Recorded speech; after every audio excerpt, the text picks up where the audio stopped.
Malek est l'avant-dernier roman de Janine Boissard, une septuagénaire, auteure de plus de 40 romans, dont certains comme Marie-Tempête ou encore L'Esprit de famille ont été adaptés à la télévision. C'est au Salon du Livre de Nice que Janine Boissard fait pour la première fois connaissance avec Malek Chebel, lui aussi écrivain.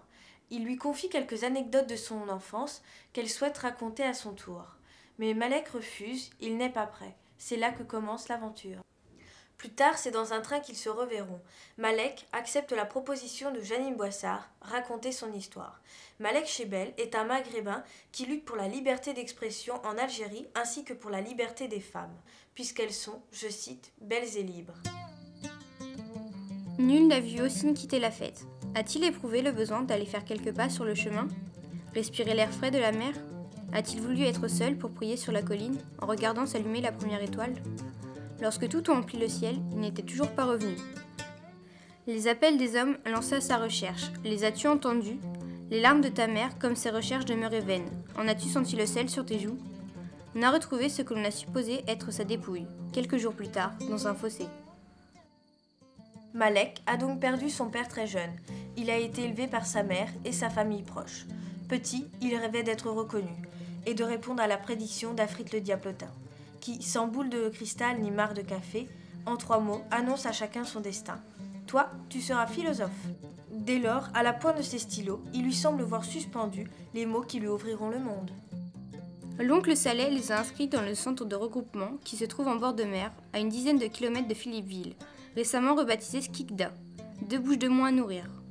L'angoisse de Taïeb, ses protestations en ont rappelé d'autres à Malek. Est-ce que ça fera mal, maman? Oui, ça fera mal, bien plus que les ciseaux du circonciseur et beaucoup plus longtemps. Une brûlure de l'âme. Pour nous faire découvrir l'enfance de Malek, Janine Boissard sollicite tous nos sens, en particulier le goût et l'odorat. Elle parvient à nous transporter en Algérie, sur les lieux mêmes des fêtes de printemps.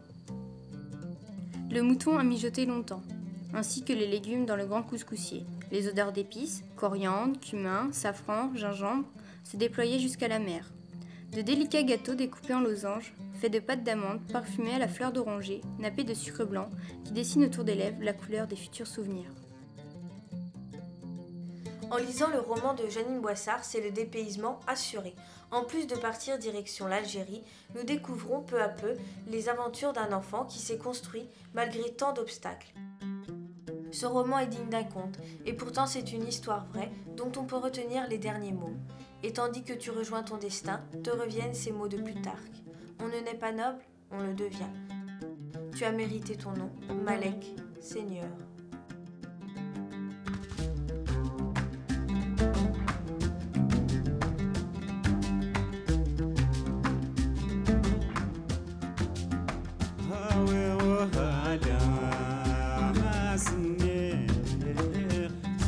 الدنيا ما تدق